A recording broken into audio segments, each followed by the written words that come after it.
बहुत सहज सरल भाषा में हमें श्रीमद् भगवद गीता और तनाव मुक्ति के संबंध में हमें अपने अनुभव के साथ बताएंगी। आपका मैं तहे दिल से हार्दिक स्वागत अभिनंदन करती हूँ। साथ ही हमारे मंच पर बैठे हुए जो हमारे मंचासीन महानुभाव हैं, आप सभी का भी तहे दिल से स्वागत है। सभा में जो आप सभी आए हैं, हमें पता है कि ये इस गुलाबी ठंड में रजाई बहुत अच्छी लगती है, लेकिन फिर भी आप त्याग करके और समय के महत्व को सामने रखकर समय पर उपस्थित हुए हैं, तो आप सभी भाई बहनों का भी तहे दिल से हार्दिक स्वागत है, अभिनंदन है, अभिनंदन है। अभी मैं आदरणीय दीदी जी से एक मिनट, सबसे पहले हम कार्यक्रम का शुभारंभ करेंगे दीप प्रज्वलन के द्वारा।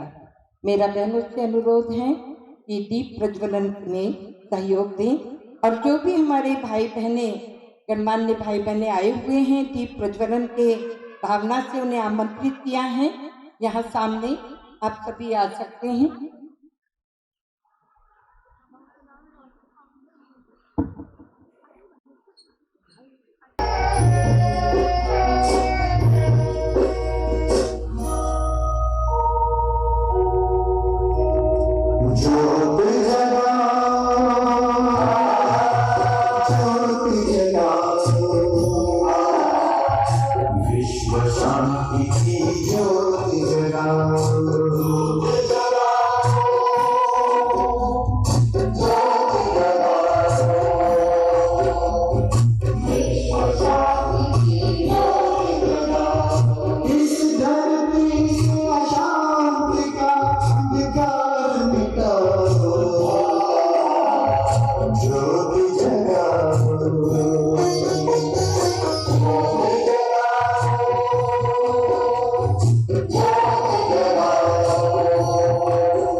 वो कैमरे पे चले जाएंगे आप उधर वाले।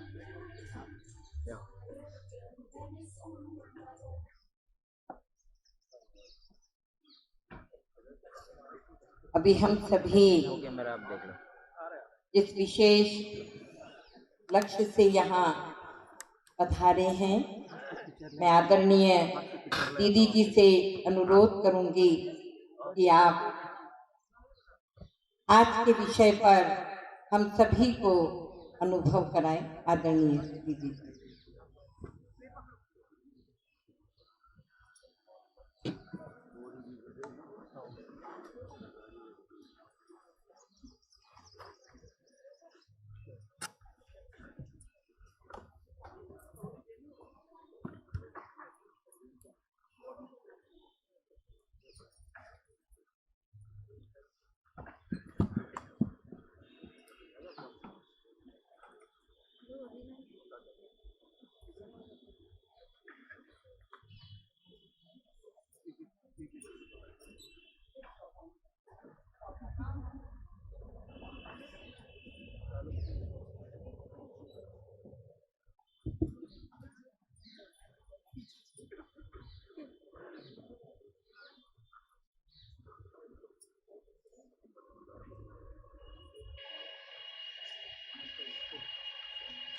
ओम शांति।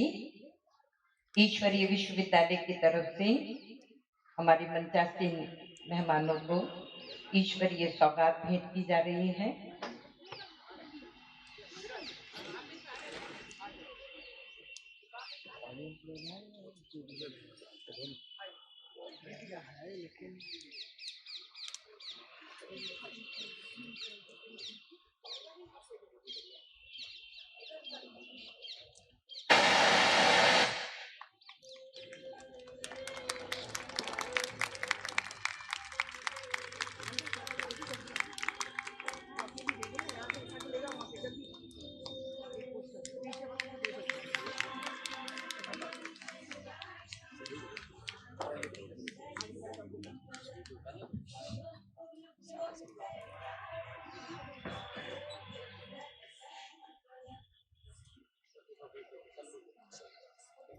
ओम शांति। सभी प्रेम से कहेंगे ओम शांति, ओम शांति, ओम शांति। प्रजापिता ब्रह्मा कुमारी ईश्वरीय विश्वविद्यालय छतरपुर सेवा केंद्र के द्वारा आज ये एक अनोखा कार्यक्रम आप सभी के सामने हम ले आए हैं, जिसमें श्रीमद् भगवत गीता एवं साथ ही साथ तनाव मुक्त जीवन का अनुभव कैसे करें, क्योंकि प्रत्येक व्यक्ति के जीवन में आज वही स्थिति आ गई है जो महाभारत में अर्जुन की स्थिति थी। अर्जुन के जीवन में भी संघर्ष था, तो आज के इंसान के जीवन में भी संघर्ष है। कोई कदम ऐसा नहीं है जीवन के अंदर जब उसको संघर्ष न करना पड़ता हो, और इसीलिए जहाँ हर कदम संघर्ष होता है, तो ऐसे समय पर गीता ज्ञान हमें किस तरह से उपयोगी होता है, क्योंकि भगवान ने अर्जुन के जीवन में ये गीता ज्ञान तभी दिया कि जब उसे उस संघर्ष में विजयी होना था। तो इसीलिए आज हर इंसान भी जीवन के अंदर सफल होना चाहता है, और यही चाहता है कि मेरे जीवन में सफलता हो परंतु तनाव न हो। और ये टेंशन क्यों होता है, किस चीज को हम टेंशन कहते हैं? तो प्रैक्टिकल अगर देखा जाए तो जैसे थोड़ा सा अगर वातावरण परिवर्तन होता है तो तुरंत कई लोगों के जीवन पर उसका प्रभाव दिखाई देने लगता है कि सर्दी जुकाम बुखार हो जाता है। अगर डॉक्टर के पास जाते हैं और डॉक्टर से पूछते हैं कि ये सर्दी जुकाम बुखार मुझे क्यों हुआ, डॉक्टर साहब कहेंगे आजकल वायरल चल रहा है और इसीलिए कईयों को हो रहा है। लेकिन कईयों को क्यों हुआ? तो यही कहेंगे जिनकी शारीरिक प्रतिरोधक शक्ति या फिजिकल इम्यूनिटी कम है, उसको ये प्रभाव पड़ता है, और फिजिकल इम्यूनिटी जिसकी अधिक है उसको ये वायरस अटैक नहीं करता है। ये सिंपल एक एक्सप्लेनेशन डॉक्टर दे देते हैं। ठीक इसी तरह आज के जीवन शैली में व्यक्ति के सामने भी अनेक चुनौतियां हैं, अनेक प्रकार के संघर्ष से उसको गुजरना पड़ता है। और ऐसे समय में जब आध्यात्मिक प्रतिरोधक शक्ति की कमी होती है या जब आध्यात्मिक प्रतिरोधक शक्ति क्षीण हो जाती है, या जिसको कहे कि स्पिरिचुअल इम्यूनिटी हमारी कम होती है, तो हर छोटी बड़ी बात मन को प्रभावित करती है। और जब मन को प्रभावित करती है तो जरूर है मन एक दबाव अपने अंदर अनुभव करता है, और उस कारण से उस दबाव में आकर के वो कभी कभी चिड़चिड़ापन आ जाता है, कभी टेंशन हो गया, कभी छोटी छोटी बातों में मिसअंडरस्टैंडिंग क्रिएट हो गई, कभी कुछ हो गया, कभी कुछ हो गया। अर्थात कि ये नकारात्मक वृत्तियां या रिएक्शन जब व्यक्ति के अंदर से क्रिएट होता है, उसी को ही दूसरे शब्द में कहा गया स्ट्रेस। तो तनाव माना जब व्यक्ति के मन के ऊपर किसी भी बात का दबाव बढ़ता है और उसको ओवरकम करने की शक्ति, आंतरिक शक्ति इतनी नहीं होती है, तब व्यक्ति के जीवन के अंदर ये तनाव का अनुभव होता है। और इसीलिए आज की दुनिया में अगर देखेंगे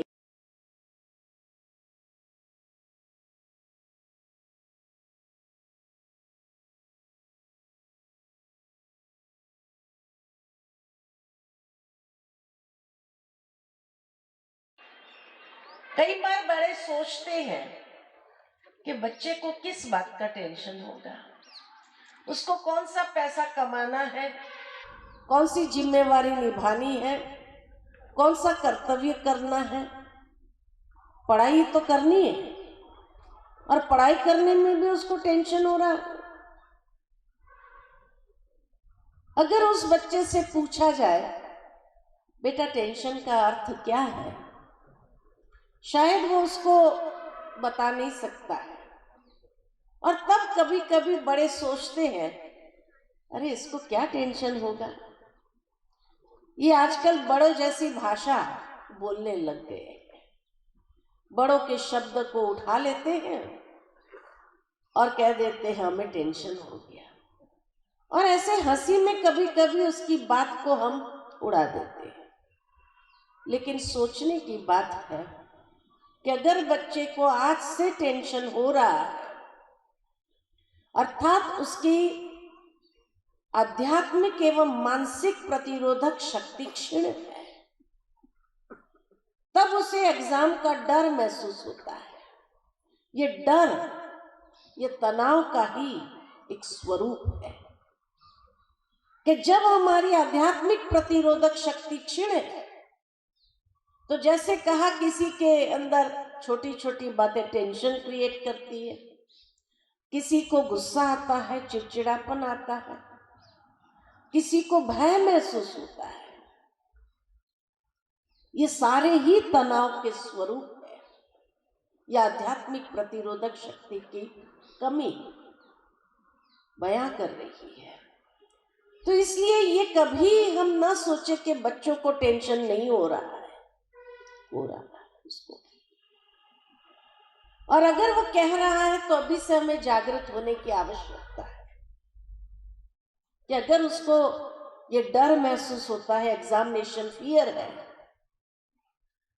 ये टेंशन का स्वरूप है उसके अंदर, तो कोई ना कोई विधि के माध्यम से उसका ये डर निकालने के लिए उसको भी आध्यात्मिक प्रतिरोधक शक्ति को बढ़ाने की जरूरत है।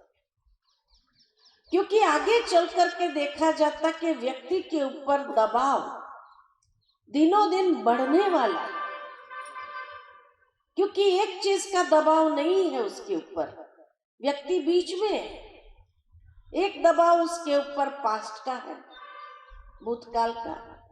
भूतकाल में कई ऐसी घटनाएं हैं जिसको भुलाना चाहते हुए भुला नहीं पा रहा।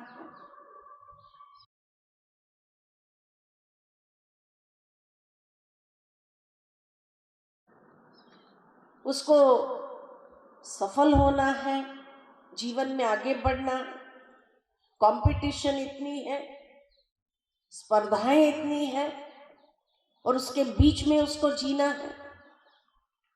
और वर्तमान का जो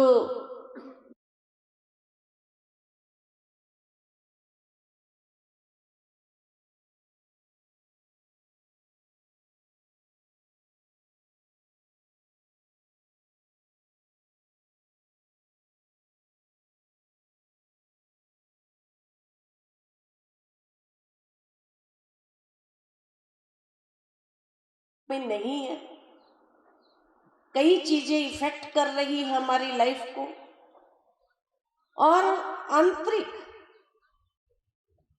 आंतरिक है नकारात्मक विचार। उस भय के कारण नकारात्मक विचार चलने लगते हैं, क्या होगा, कैसे होगा, और अनेक प्रकार के ऐसे नकारात्मक विचार मन के अंदर उत्पन्न होने लगते हैं। तो आज का इंसान चारों ओर से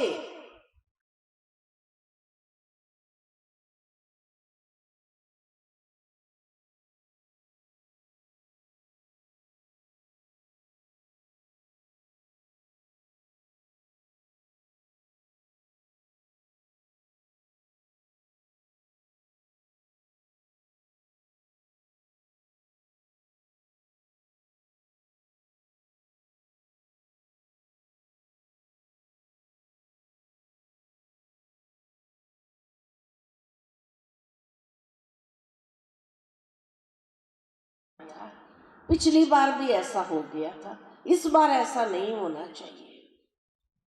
तो वो पिछला गिव अप नहीं कर पाता, और जब पिछली बातों को गिव अप नहीं कर पाता है, उसको लेकर चलता है, वो भी उसके अंदर भय क्रिएट कर रहा है। और भविष्य अनिश्चित है। जिस युग में हम जी रहे हैं, इस युग को कहा जाता है अनिश्चितता का समय। कुछ भी हो सकता है, तो उसका भी भय है, उसका भी एक दबाव है। पता नहीं कर पाएंगे नहीं कर पाएंगे, होगा नहीं होगा। और वर्तमान का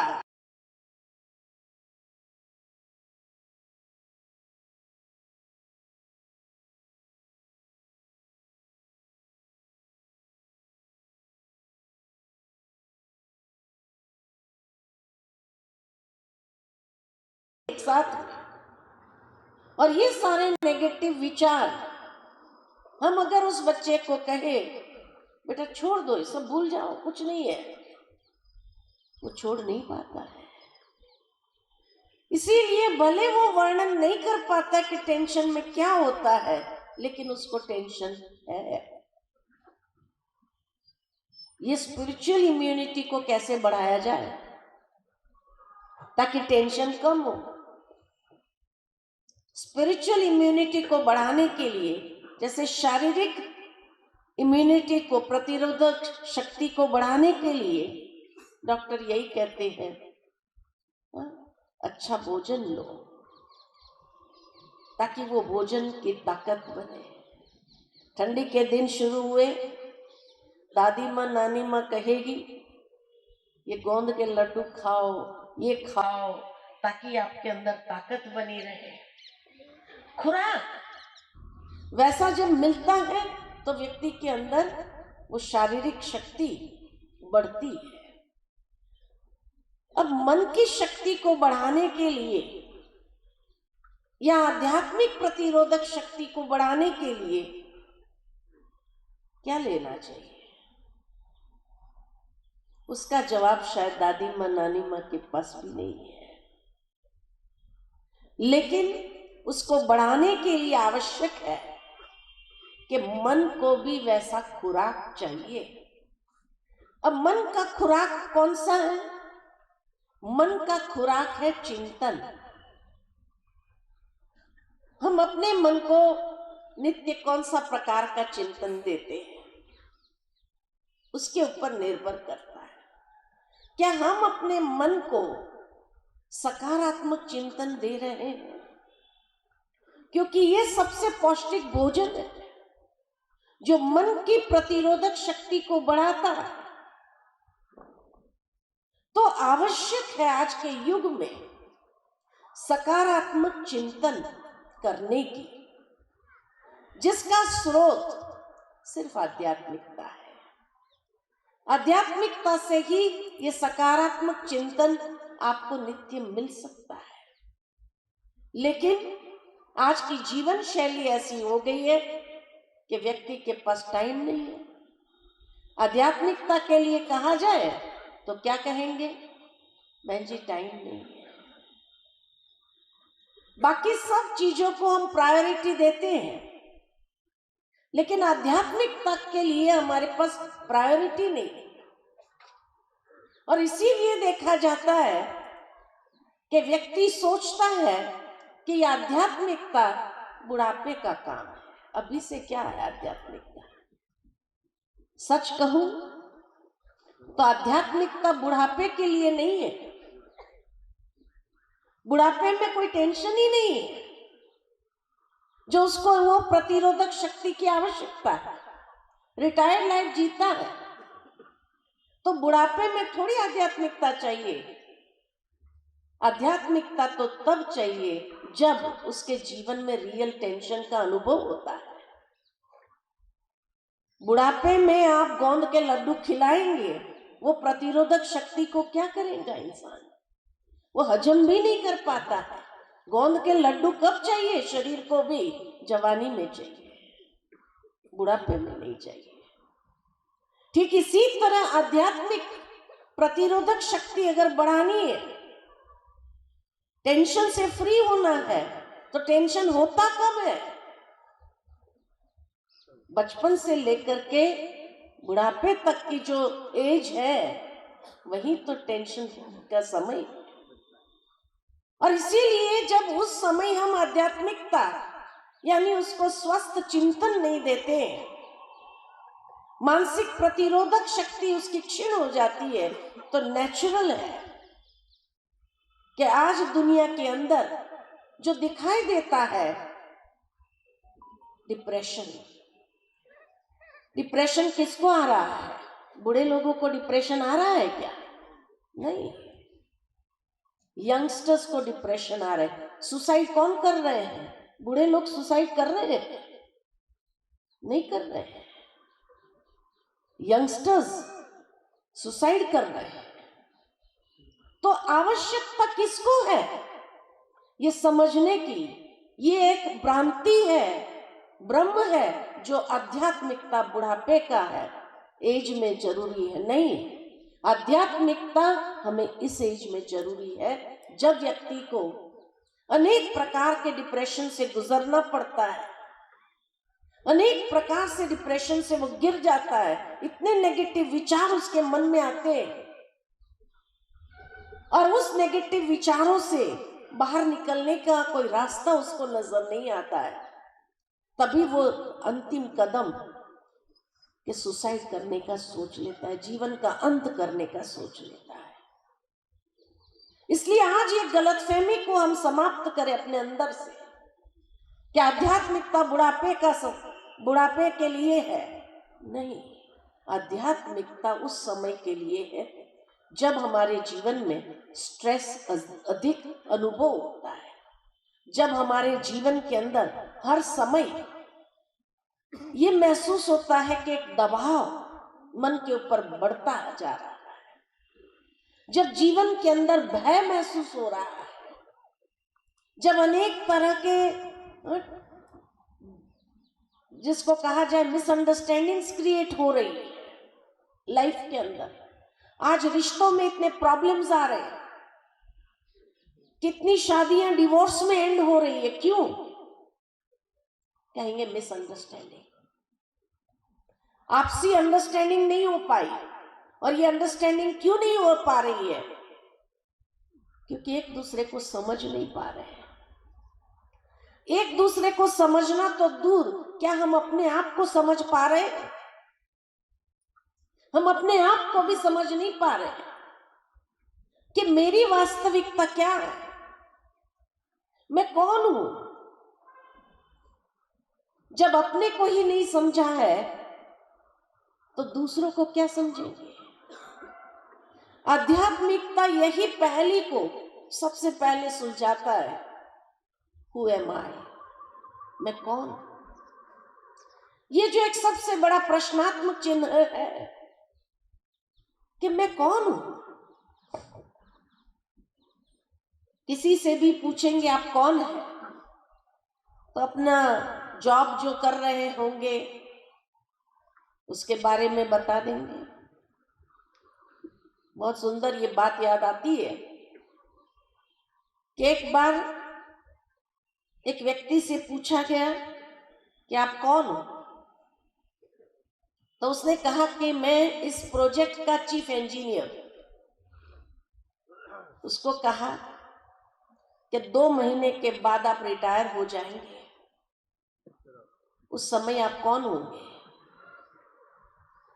तो सोचकर कहता है एक्स चीफ इंजीनियर। अरे आपने जब जन्म लिया तब तो आप चीफ इंजीनियर नहीं थे, तब आप कौन थे। यानी व्यक्ति इतना लेबल कॉन्शियस हो गया है आज दुनिया के अंदर कि उससे भी परे वो कुछ है, वो भूल गया है। और जब इसी बात को भूल गया और उस लेबल को जहां कहीं ठेस पहुंचती है तो कितना स्ट्रेस होता है, कितना गुस्सा आता है, कितना चिड़चिड़ापन आता है। इसलिए कहा कि आज व्यक्ति के पास अच्छे चिंतन का स्रोत नहीं है, मन को अच्छा खुराक नहीं मिल रहा। और जब मन को अच्छा खुराक ही नहीं दे रहे हैं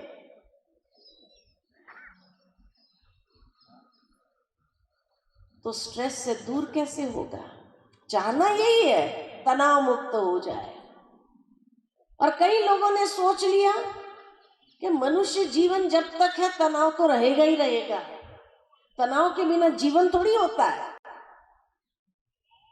एक्सेप्ट कर लिया है। अरे दुनिया के अंदर कौन बीमारी से के साथ जीना चाहता है।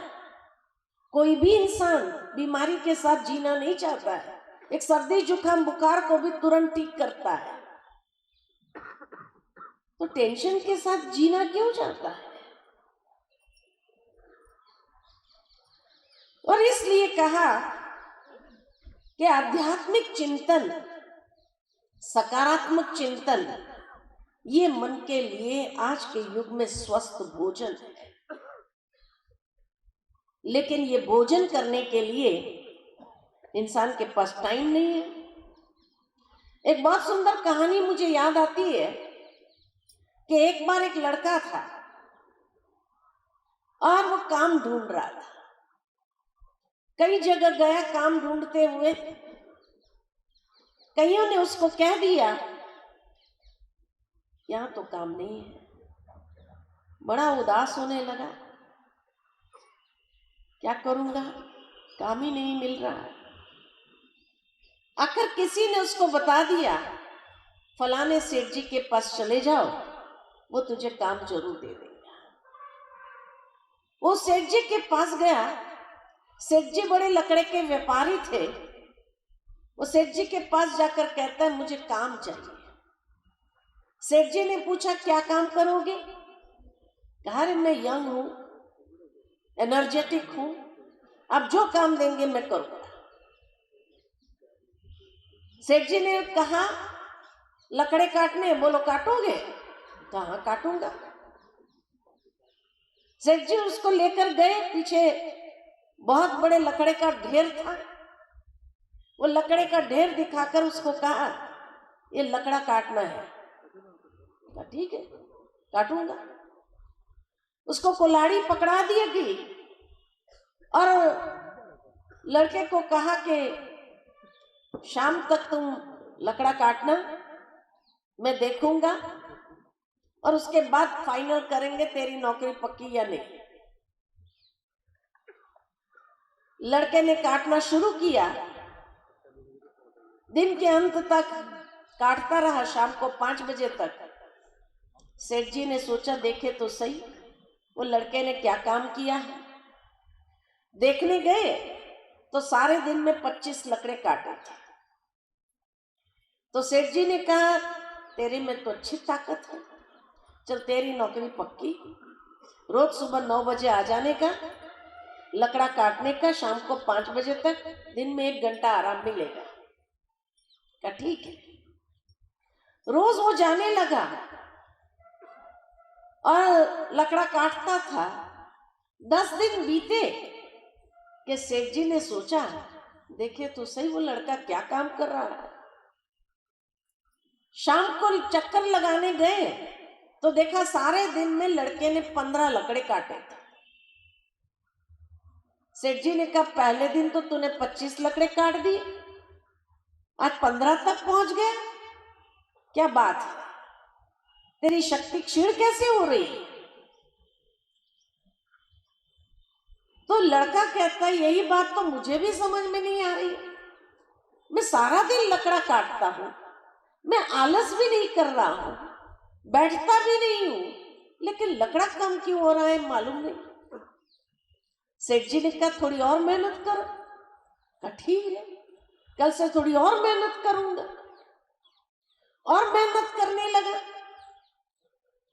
10 दिन बीते कि सेठ जी ने सोचा देखे तो सही वो लड़का क्या कर रहा है। फिर शाम को गए देखने के लिए तो सारे दिन में 10 लकड़े काटे थे। कहा क्या बात है भाई, ये तेरी शक्ति क्षीण कैसे हो रही है। लड़के ने कहा यही बात तो समझ में नहीं आ रही, सारा दिन लकड़ा काटता हूं, आप किसी से भी पूछ लो, मैं बैठता तक नहीं हूं, आराम नहीं करता हूं, इतनी मेहनत करता हूं, लेकिन लकड़े कम क्यों हो रहे समझ में नहीं आ रहा। अब सेठ जी तो अनुभवी थे। सेठ जी ने कहा एक बात बताओ, ये 20 दिन में तुमने कुल्हाड़ी की धार कितनी बार तेज किया। लड़के ने कहा टाइम कहां मिलता है, सारा दिन तो लकड़ा काटता हूं मैं, टाइम कहां है। क्या कहेंगे उस लड़के को, आप क्या कहेंगे, समझदार कहेंगे। सेठ जी ने कहा रे पहली बात तुम जब काम पर आओ तो धार तेज करनी होती है, तब सारे दिन में कम मेहनत में ज्यादा काम होगा। ये तो तुम मेहनत ज्यादा कर रहा है, आउटपुट कम हो रहा है और धार तेज नहीं कर रहा है। लेकिन आज यही सवाल मैं पूछूं, हम अपने दिमाग की धार कितनी बार तेज कर चुके हैं। अपने मन की धार हमने लास्ट कब तेज किया था।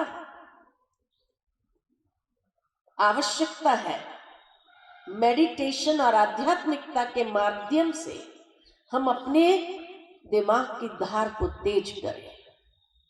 आज ये तेज नहीं कर रहे हैं, इसलिए दबाव बढ़ता जा रहा है उसके ऊपर और आउटपुट कम हो रहा है। मिसअंडरस्टैंडिंग बढ़ रही है रिश्तों में, रिश्ते टूटते जा रहे हैं, परिवार टूटता जा रहा है।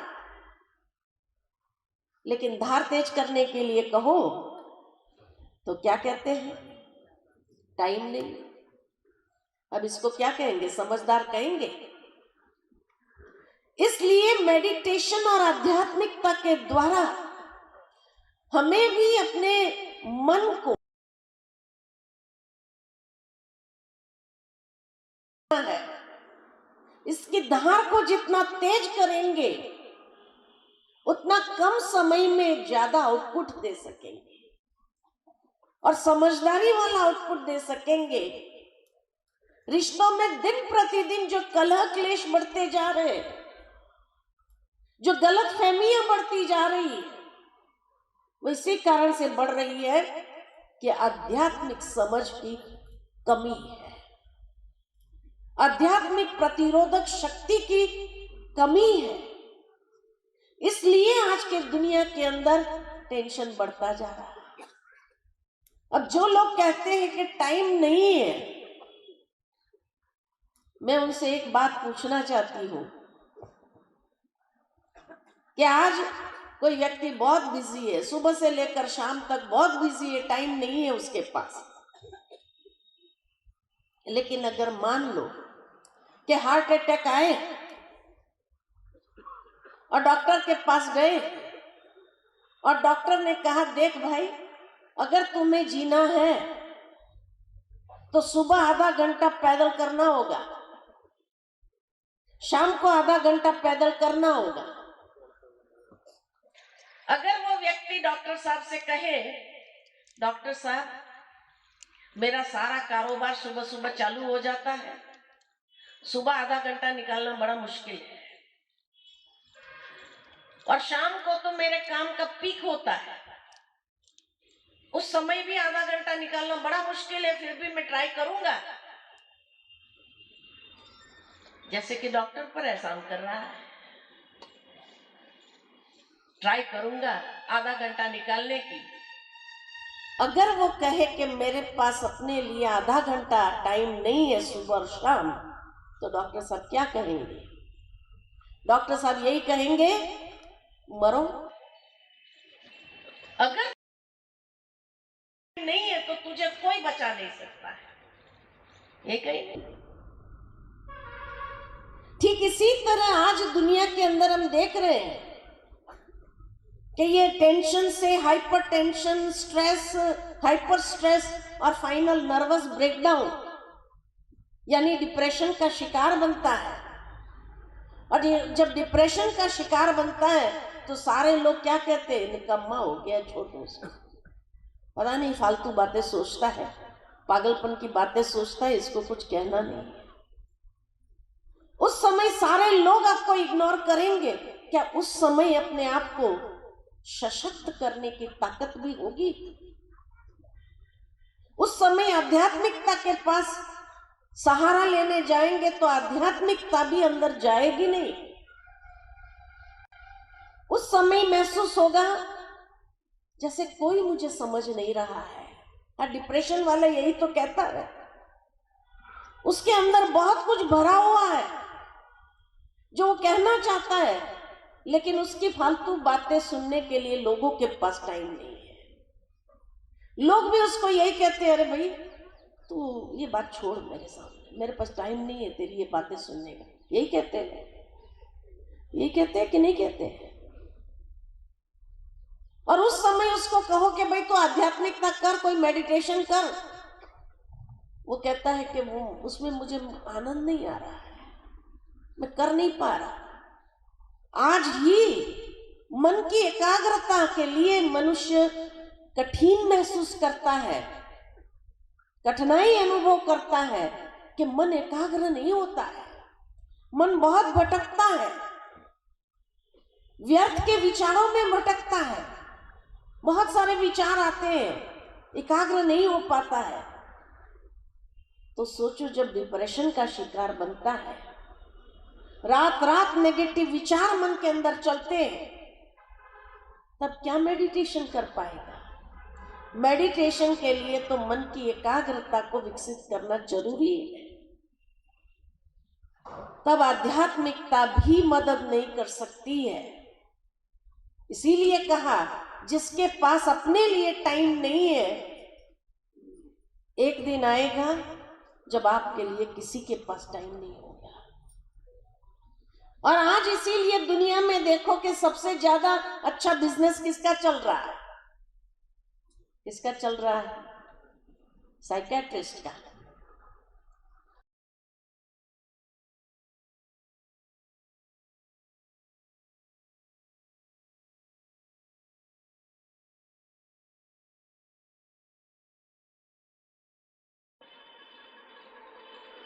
क्यों? क्योंकि डिप्रेशन के पेशेंट बढ़ते जा रहे हैं, लेकिन उसके तरफ हमारी जागृति नहीं है, क्योंकि शायद अभी तक हमारे घर में कोई डिप्रेशन का पेशेंट नहीं है इसलिए। लेकिन जिसके घर में है, उस घर की हालत आप देख करके आइए, पूछ करके आइए कि क्या होता है वहां पर, तो आपको समझ में आएगा कि आध्यात्मिकता की आवश्यकता क्यों है हमें, और इसी एज में क्यों है। क्योंकि डिप्रेशन वाले व्यक्ति क्या नहीं कर सकता है, जिसको साइकियाट्रिस्ट भी कहते हैं केमिकल लोचा हो गया अंदर। और ये लोचा क्यों हुआ अंदर में? क्योंकि बहुत ज्यादा नकारात्मक विचार उसके मन में चलते थे और उस समय ब्रेक नहीं लगाई गई तो अंदर में केमिकल लोचा हो गया। और उसके लिए वो जब दवाई देते हैं, उनके पास कोई दवाई नहीं है साइकियाट्रिस्ट के पास। नींद करो, सुला दो इस व्यक्ति को ताकि वो उधम न मचाए, नकारात्मक सोच करके दूसरे का दिमाग न खराब करे। इसलिए उसको हाई डोज की, धीरे धीरे बढ़ाते जाते हैं डोज ताकि वो सोया रहे। मन को डल कर देते हैं, मन काम न करे, फालतू सोचे नहीं। उसके लिए उनके पास ट्रैंक्विलाइजर के सिवाय और कोई दवाई नहीं है। वो सोचते हैं जितना व्यक्ति रेस्ट करेगा, सोएगा, उतना उसका केमिकल लोचा कम रिएक्ट करेगा। लेकिन सोचने की बात है कि उस समय वो व्यक्ति अगर जाता भी है साइकियाट्रिस्ट के पास, साइकियाट्रिस्ट उसको टाइम देता है, अच्छा ठीक है तुम सुनाओ, तुम्हें जो सुनाना है निकालो। और वो इतनी फालतू बातें करता है, साइकियाट्रिस्ट को जाके पूछो कभी वो पेशेंट क्या बातें करता है। कहते रहे बेकार बातें हैं, सोच सोच के उसने अपना दिमाग तो खराब कर दिया है। और इसीलिए उसकी कोई बात सुनना नहीं चाहते। मैं सुन रहा हूं उसकी बातें, लेकिन वो भी कोई सुनता नहीं है, निकालने देता, ठीक है निकालो तो। और आधा घंटे के बाद कहेंगे अब कल आना, बाकी का कल सुनाना। लेकिन आधा घंटे उसकी जो फालतू बातें सुनी, उसका कहेंगे 500 रुपया रख दे। 500 रुपया चार्ज करके आधा घंटा उसकी फालतू बातें सुनता है। इसलिए कहा कि आज सबसे अच्छा बिजनेस अगर चल रहा है ना, तो साइकियाट्रिस्ट का चल रहा है, खूब कमा। क्योंकि लोगों की फालतू बातें जो सुनता है, व्यर्थ की बातें वो भी नहीं सुनता है। वो उस समय अपने मन में अलग प्लानिंग कर रहा होता है, क्या करना है क्या नहीं करना है, बोल रहा है, बोलने दो। और उसको लगता है मेरी बात सुनने वाला कोई तो है। भावार्थ यही है कि तनाव जब अति में पहुंचता है तो क्या करता है, किस तरह से मनुष्य को बना देता है। और फिर भी हम कहें कि हमारे पास टाइम नहीं है। तो इसीलिए आज हर क्षेत्र में आप देखो, चाहे स्टूडेंट है वो भी सुसाइड कर रहे हैं, चाहे किसान है वो भी सुसाइड कर रहे हैं, चाहे कोई व्यक्ति है बहुत कर्जा बढ़ गया वो भी सुसाइड कर रहा है। और देखा जाए कि आज आर्म फोर्सेस में जाओ तो वहां भी लोग सुसाइड कर रहे हैं। कहाँ है जो सुसाइड नहीं कर रहे हैं? यानी व्यक्ति उस दबाव को झेलते झेलते एक समय आता है जब झेलने की कैपेसिटी नहीं होती है तो सुसाइड कर लेता है। इसलिए कहा कि ये तनाव के दुष्प्रभाव के विषय में अगर आज से हम जागृत नहीं हुए और अपने लिए टाइम नहीं निकाल सके या अपने परिवार के लिए टाइम नहीं निकाल सके तो दुष्प्रभाव का शिकार बनना स्वाभाविक है। इसलिए कहा कि तनाव से मुक्त होने के लिए अपनी वास्तविकता को पहचानो, अपनी वास्तविकता को जानो कि मैं कौन हूं। और आध्यात्मिकता यही एकमात्र स्रोत है जहां से हमें अच्छा चिंतन मिलता और उस चिंतन को हम आत्मसात करते जाएं। जितना उस चिंतन को आत्मसात करते जाएंगे, हमने यहाँ तक देखा है कई बहुत डिप्रेशन वाले पेशेंट भी ठीक हो गए। टाइम लगता है जरूर, लेकिन अगर वही चीज उसने पहले से किया होता था तो शायद वो डिप्रेशन का शिकार नहीं। इसीलिए आप इस बात की वेट मत करो कि भाई जब आवश्यकता होगी तब करेंगे, तब नहीं कर पाएंगे। क्योंकि हमने ऐसे भी लोग देखे डिप्रेशन में जाने के बाद लोग उसको हम तक पहुंचा के जाते हैं कि बहन जी इसको आप ठीक करके दिखाओ, चैलेंज देते हैं। लेकिन जब भी उसको कोई भी अच्छी बात सुनाओ वो सुनना नहीं चाहता, इतना नेगेटिव विचार उसके अंदर चलते हैं, अच्छी बातें उसको अच्छी नहीं लगती है। इसलिए जब अच्छी बातें अच्छी लगती हो तब उसको स्वीकार करें और तब अपने जीवन के अंदर उसको अप्लाई करते जाए। और उस एप्लीकेशन से आप देखो कि आपके जीवन को एक नई आशा की किरण प्राप्त होती है और धीरे धीरे स्वयं को इतना सशक्त कर दो, शक्तिशाली बनाओ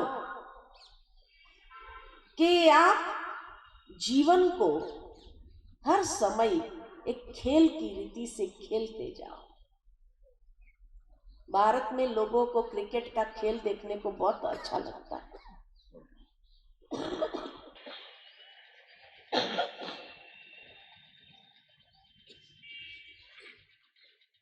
परंतु इस क्रिकेट के खेल में क्या होता है, दो टीम होती है, एक टीम दूर बैठी होती है, कुछ दो लोग आते हैं उसके खेलने के लिए, और चारों ओर कौन होता है, चारों ओर फील्डर खड़े होते हैं, एक ही ताक में रहते इसको आउट कैसे किया जाए।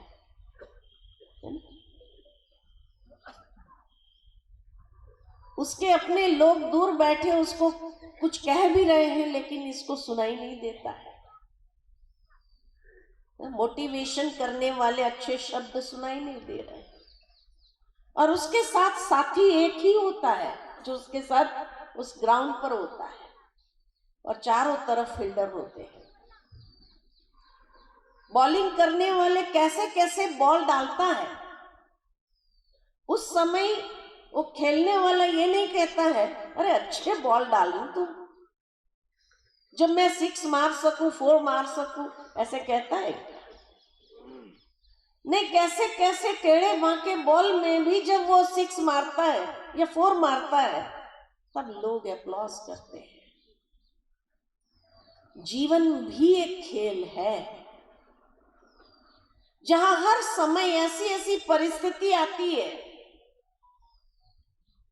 और व्यक्ति कहता है भाई अच्छी कोई बात आए जीवन में, अच्छी कोई परिस्थिति आए तब तो हम जीवन का खेल अच्छी तरह से खेलें। हमारे चारों ओर भी फील्डर ही खड़े होते हैं जो एक ही ताक में रहते हैं, इसको कैसे आउट किया जाए, इसको हटाया कैसे जाए, और हटाने के कई हथकंडे अपनाते भी हैं। लेकिन उसके बीच में भी, उस चुनौती के बीच में भी जब वो जीवन के अंदर अच्छे डिसीजंस लेते हैं, आगे बढ़ते जाते हैं, तब दुनिया अप्लॉज करती है। हमारे साथ खेलने के मैदान में कोई एक व्यक्ति हमारा शुभचिंतक होता है, बाकी हमारे परिवार वाले दूर बैठे हैं, वो कुछ कहते भी हैं तो पता ही नहीं चलता है, सुनाई भी नहीं देता है। कोई एक ऐसा व्यक्ति होगा, एक बंदा होगा जो हमारा साथी होगा,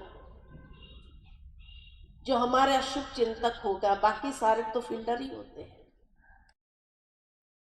और उसके बीच में ऐसी ऐसी परिस्थितियां आती है, इतनी चैलेंजिंग चीजें आती है, ऐसी ऐसी चुनौतियां आती है, उन चुनौतियों को जो सकारात्मक रीति से पार करता है वही तो हीरो कहलाता है आज के युग में।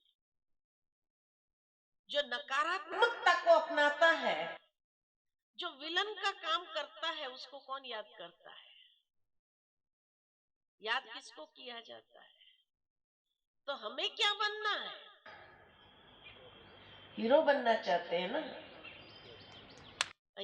अनेकों के आदर्श बनना चाहते हैं, अनेकों के लिए आप उदाहरण मूर्त बनना चाहते हैं कि भाई हाँ, आज के युग में भी ऐसे कुछ लोग हैं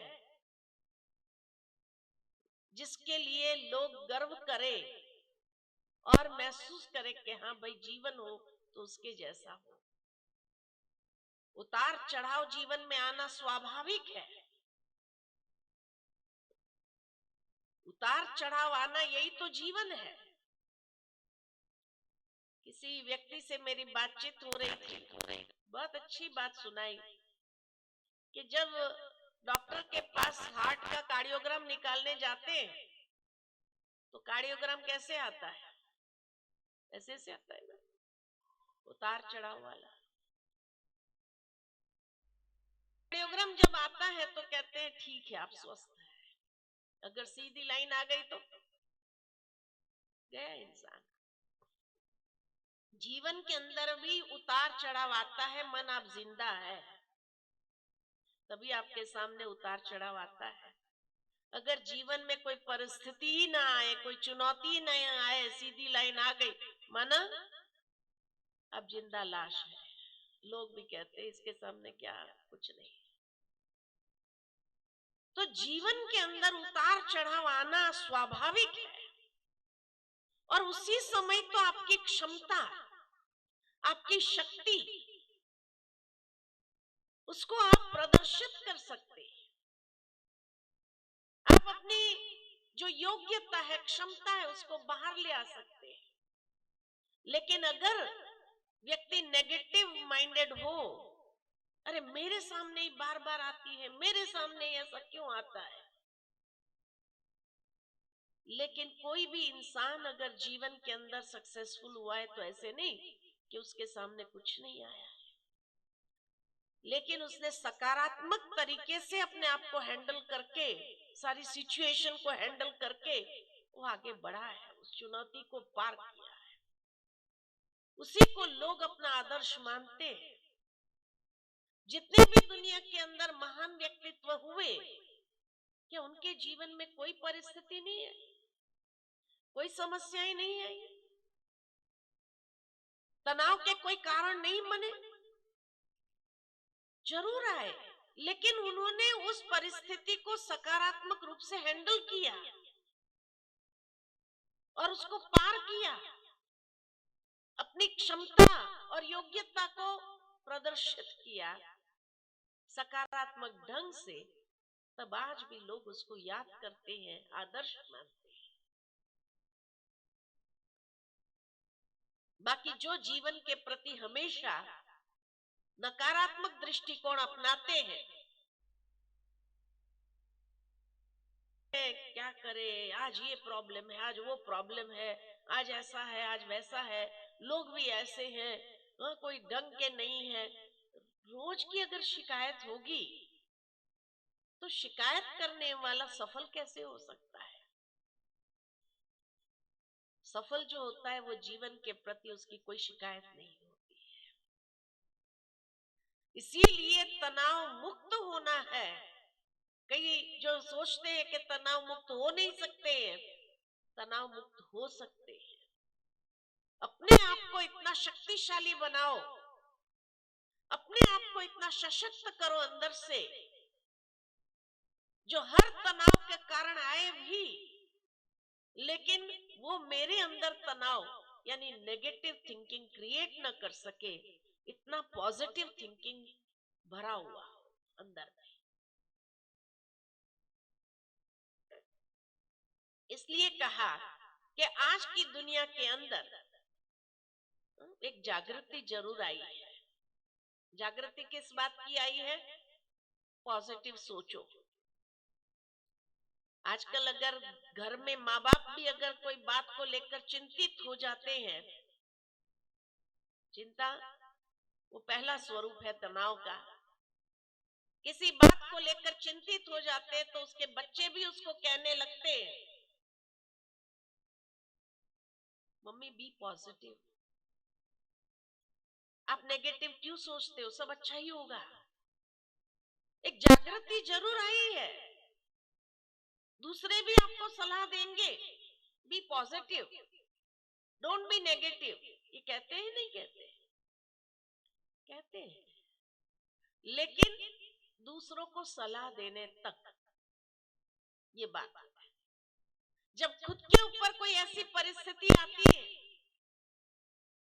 और खुद नेगेटिव सोचने लगते हैं, और उस वक्त वो व्यक्ति जिसको सलाह दिया था हमने, वो आकर के हमें कहता है, हमें तो बड़ी अच्छी सलाह दे रहे थे, बी पॉजिटिव, नेगेटिव नहीं सोचो, तुम क्या कर रहे हो। तो हम क्या कहते हैं, हम कभी उस बात को स्वीकार नहीं करते कि हम नेगेटिव सोचते हैं। हम क्या कहते हैं उसको, मेरी बात अलग है, तेरी बात अलग है। तेरे केस में तो आज भी हम कहेंगे तुम नेगेटिव सोच रहा था, मेरा तो केस ही अलग है ना। I am trying to be practical, होता है नेगेटिव, और नेगेटिव को क्या कहते हैं, I am trying to be practical. भावार्थ ये कि आज दूसरों को सलाह देना आसान है, बी पॉजिटिव, लेकिन खुद के सामने जब कोई बात आती है तो हम भी नेगेटिव सोचना आरंभ कर देते हैं। क्योंकि अगर सकारात्मक सोच का स्रोत नहीं है तो कहां से सकारात्मक विचार आएंगे। इसीलिए प्रतिदिन आध्यात्मिक चिंतन को जीवन के अंदर अपनाने की आवश्यकता है, तभी हम सकारात्मक सोच सकते हैं। नहीं तो आज नेगेटिव सोच सोच करके अपने मन को इतना भारी कर दिया है लोगों ने कि जीवन के प्रति, हर बात के प्रति एक शंकास्पद दृष्टिकोण बन जाता है, और हर बात को भी उसी शंकास्पद दृष्टि से देखना आरंभ करते हैं। इसीलिए जहां ऐसा एक दृष्टिकोण हो तो कैसा व्यक्ति सफल हो पाता है। जीवन के अंदर हर एक की मंजिल यही है, I want to be successful, मुझे सफल होना है अपने क्षेत्र में। पूरा प्रयत्न करता है, लेकिन सफलता की मंजिल है, उस मंजिल पर चढ़ने की जो सीढ़ी लिया है, अगर सीढ़ी कमजोर हो कि आधे तक जाकर के वो टूट जाए तो क्या होगा। इसीलिए कम से कम जो आधार अपनाओ वो तो सशक्त हो, ताकि उस मंजिल पर पहुंचना आसान हो जाए। नकारात्मक चिंतन से कभी कोई व्यक्ति सक्सेसफुल हुआ हो, ऐसा कोई उदाहरण नहीं है संसार के अंदर। और व्यर्थ की बातों को जो पकड़ के चलता है और वही सबके आगे गुणगान करता रहता है, तो उसके शब्द को भी कोई सुनना नहीं चाहता है। एक बहुत सुंदर बात याद आती है कि एक बार एक व्यक्ति था, बहुत टेंशन महसूस करता था। वो अपने गुरु के पास जाता है और गुरुजी से कहता है, गुरुजी मैं बहुत भारी हो गया, कुछ बातें सोच सोच करके मन बड़ा भारी हो गया है, मैं सब कुछ छोड़ करके आपके पास आ जाता हूं, आपकी अच्छी बातें सुनना चाहता हूं, लेकिन क्या करूं, ये फालतू विचार मेरा पीछा नहीं छोड़ रहे हैं। गुरुजी ने कहा, अच्छा चल मैं तुझे अच्छी अच्छी बातें सुनाता हूं, हम पैदल चलते हैं। नदी किनारे आश्रम था, गुरुजी के साथ वो चलने लगा। गुरुजी अच्छी अच्छी बातें सुनाने लगे और अच्छी अच्छी बातें सुन करके वो प्रसन्न होकर कहने लगा, वाह गुरुजी वाह, बड़ी अच्छी बात सुनाई, बड़ी अच्छी बात सुनाई। उतने में रास्ते में एक बड़ा पत्थर था। गुरुजी ने कहा, ये पत्थर देख रहे हो? हाँ। कहा, आप उठा सकेंगे? हाँ, उठा सकता हूं। इतना पत्थर था। कहा चलो इस पत्थर को आश्रम में ले जाते हैं, वह एक जगह मुझे लगाना है इसको, तुम उठा पाओगे? कहता हाँ उठा पाओ। उठाया, पत्थर काफी भारी था। गुरुजी कहते चलो मैं तुमको और अच्छी अच्छी बातें सुनाता हूँ। वो पत्थर लेकर चलने लगा। धीरे धीरे उसके पैर गुरुजी के साथ नहीं पीछे होता गया, होता गया। गुरुजी अच्छी अच्छी अपने मस्ती में बातें सुना रहे थे, लेकिन अब वो आवाज नहीं आई थी, वाह गुरुजी वाह, बहुत अच्छी बात सुनाई। जब आवाज ही नहीं आई काफी देर से, गुरुजी कहते मैं इतनी अच्छी अच्छी बातें सुना रहा, तू जवाब ही नहीं दे रहा है। तो देखा वो तो बहुत पीछे हो गए। कहा गुरुजी आपकी बातें मुझे सुनाई भी नहीं दे रही, ये पत्थर इतना वजन वाला जो है। कह रहे तो पहले बोलता था, फेंक दो उसको। फेंक दिया, हल्का हो गया। फिर गुरुजी अच्छी अच्छी बातें सुना करके आश्रम तक वापस ले आए उसको। क्या कुछ समझा? क्या क्या? क्या जब पत्थर उठा के चल रहे थे तो तुम्हें मेरी अच्छी बातें भी नहीं सुनाई दे रही थी? अच्छी बातें सुनने के लिए मन को हल्का करना जरूरी है। मन अगर भारी रहेगा ना तो अच्छी बातें सुनाई नहीं देती। द टाइम होगा और वही फालतू बातें अंदर चलाते रहेंगे और भारी करता रहेगा मन को और बोझिल बनाता रहेगा, और उसका आउटपुट क्या होगा? कुछ नहीं। इसलिए आध्यात्मिकता ही, ये बातें ही हमारे मन की धार को तेज करती है और व्यर्थ की बातों को खत्म कर देती है।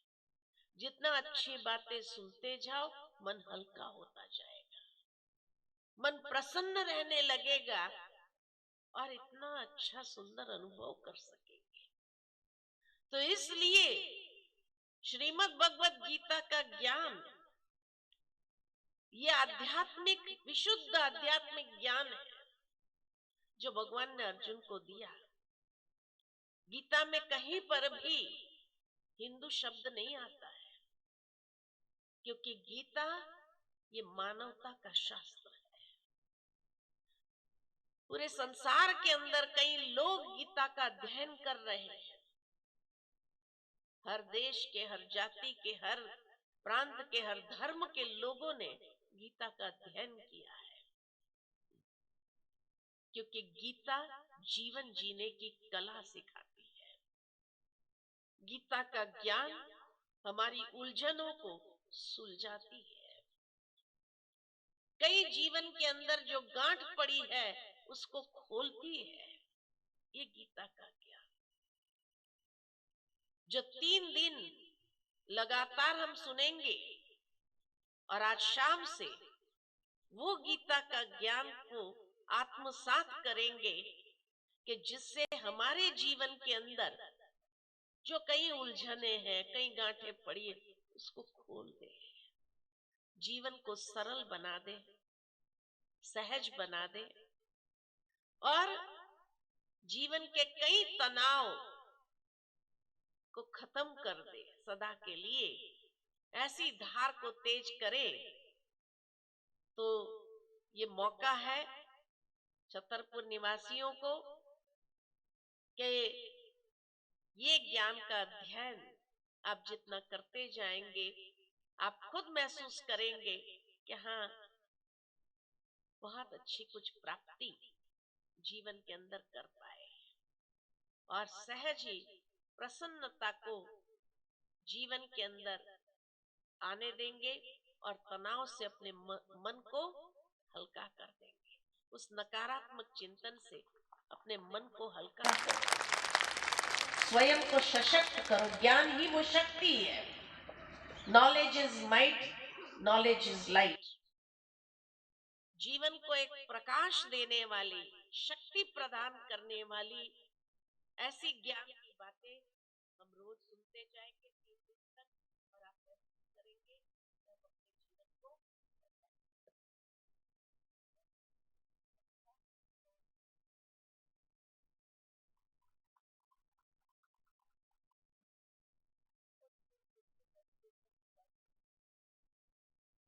बहुत सुंदर एक गीत सुनते जाएंगे।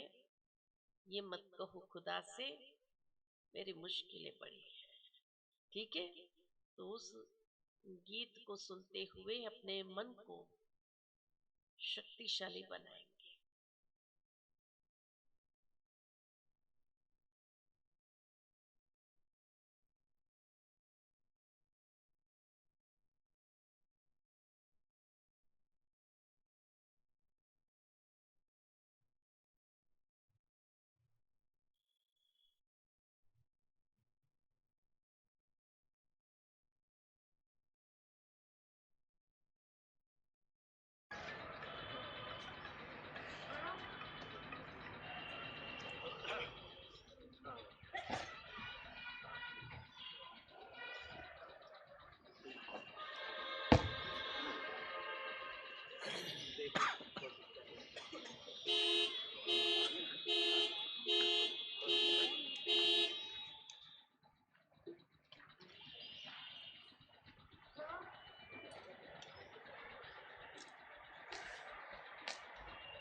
मेरी मुश्किलें बड़ी हैं, ये मत कहो खुदा से।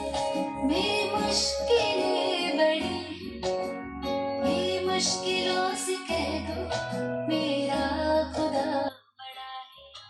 आती है आंधियाँ तो कर उनका खैर मकदम, आती है आंधियाँ तो कर उनका खैर मकदम। तूफान से ही तो लड़ने खुदा ने तुझे गढ़ा है। ये मत कहो खुदा से मेरी मुश्किलें बड़ी हैं, ये मुश्किलों से कह दो मेरा खुदा बड़ा है। मेरा खुदा बड़ा है, मेरा खुदा बड़ा है।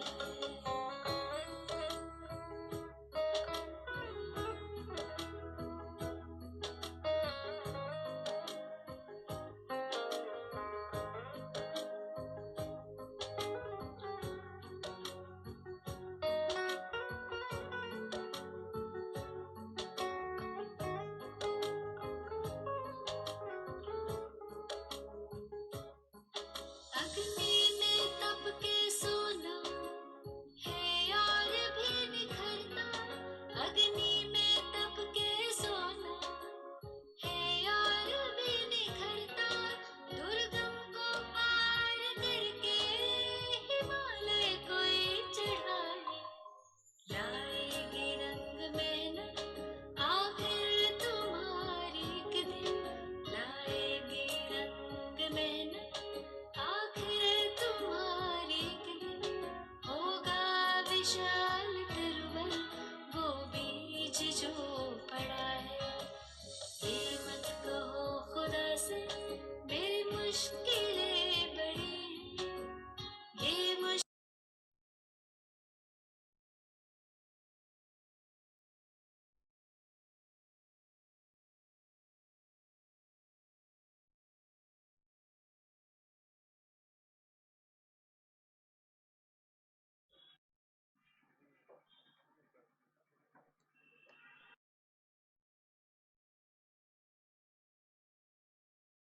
बहुत बहुत धन्यवाद आदरणीय दीदी जी का। बहुत सरल तरीके से अपने मन को हल्का करें और अंदर उन पॉजिटिव अच्छी बातों को अच्छे चिंतन को जाने दे, अपने आंतरिक इम्यूनिटी को हम कैसे बढ़ाएं, बहुत सुंदर तरीके से हमें आपने समझाया। आप सभी को अगर पसंद आया हो तो एक हाथ हिला करके बताएं। बहुत बहुत धन्यवाद। ऐसा ही शाम का भी सेशन रहेगा। शाम को श्रीमद् भगवत गीता, जो इतना महान ग्रंथ है, जो एकमात्र ग्रंथ है भगवानुवाद, डायरेक्ट भगवान ने हमसे बात की है, हमें शिक्षाएं सावधानियां दी हैं और वो दी हैं हमारे व्यवहारिक दिनचर्या में धारण करने के लिए, केवल पुस्तक के रूप में, ग्रंथ के रूप में उसको उठाकर रखने के लिए नहीं। तो उसे हम बहुत अच्छे ढंग से समझेंगे। आप सभी पधारिएगा। कल दूसरे विषय पर, परमात्मा के परिचय से जीवन हमारा कैसे सुंदर बनता है, ये विषय रहेगा। और ठीक समय पर 7:30 बजे प्रारंभ होगा। शाम का सत्र ठीक 6 बजे प्रारंभ होगा। अभी सब थोड़ा 3 मिनट और बैठे रहेंगे। हमारे बीच में विद्यालय की बच्चियां आप सभी के सम्मान में एक सुंदर नृत्य लेकर के आ रही हैं। फिर सजा है संगम युग का ये दैवी संसार।